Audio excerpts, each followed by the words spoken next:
వృషభ రాశి వాళ్లకు ఈ వారం కుటుంబ పరంగా అనుకూలంగా ఉంటుంది. మంచి ప్రోత్సాహకరమైనటువంటి వాతావరణాలను పొందుతూ ఉంటారు.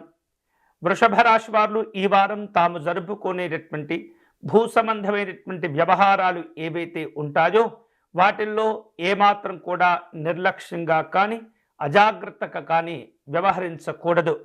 ఒకవేళ మీరు అలా ప్రవర్తించినట్లయితే ఈ భూ సంబంధమైనటువంటి వ్యవహారాలు లావాదేవీలు ఇబ్బందులను కలగచేస్తుంటాయి.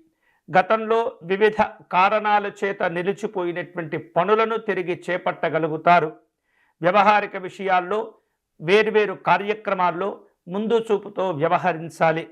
ముఖ్యంగా శుభ కార్యక్రమాల నిర్వహణలో ఈ రకమైనటువంటి జాగ్రత్తలు తీసుకోవటం మంచిది. ఈ వారం వృషభ రాశి వారు చేపట్టేటటువంటి శుభ కార్యక్రమాలు అన్నీ కూడా ఫలిస్తూ ఉంటాయి. బంధువర్గం వారితో వివిధ రూపాల్లో గతంలో మీరు ఎదుర్కొన్న ఇబ్బందులు సమస్యలు అన్నీ కూడా తొలగిపోతుంటాయి. వారితో ఆప్యాయంగా వ్యవహరించగలుగుతారు. వ్యాపారపరమైనటువంటి అంశాల్లో భాగస్వాములతో అవగాహన పెరుగుతూ ఉంటుంది. సాధ్యమైనంత వరకు కూడా చెడు స్నేహాలకు దూరంగా ఉండే ప్రయత్నం చేయండి. ఖర్చుల విషయంలో నియంత్రణ మీకు ఖచ్చితంగా అవసరమవుతుంది. అసహనాలతో కూడినటువంటి కొన్ని రకాల ఇబ్బందులు కూడా ఒత్తిడికి గురి చేస్తుంటాయి.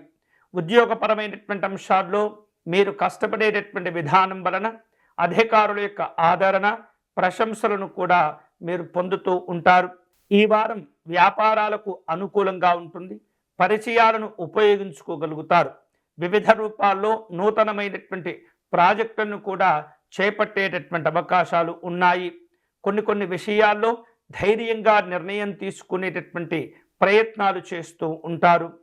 వృషభ రాశి వారు ఈ వారం శుభకరమైనటువంటి ఫలితాలు పొందేందుకై దుర్గా అమ్మవారిని ఆరాధించేటటువంటి ప్రయత్నం చేయాలి. ఈ దుర్గా అమ్మవారి ఆరాధన వలన మీ కార్యక్రమాల్లో ఎదుర్కొంటూ ఉన్నటువంటి ఆటంకాలు ఇబ్బందులు అన్నీ కూడా తొలగిపోతాయి. వీలైతే దుర్గా సప్తశ్లోకి పారాయణం కానీ, దుర్గా అమ్మవారికి కుంకుమార్చన కానీ, దుర్గా కవచమును కానీ పారాయణం చేసుకోవటం ద్వారా ఎన్నో రకాల శుభాలు మీరు పొందవచ్చు.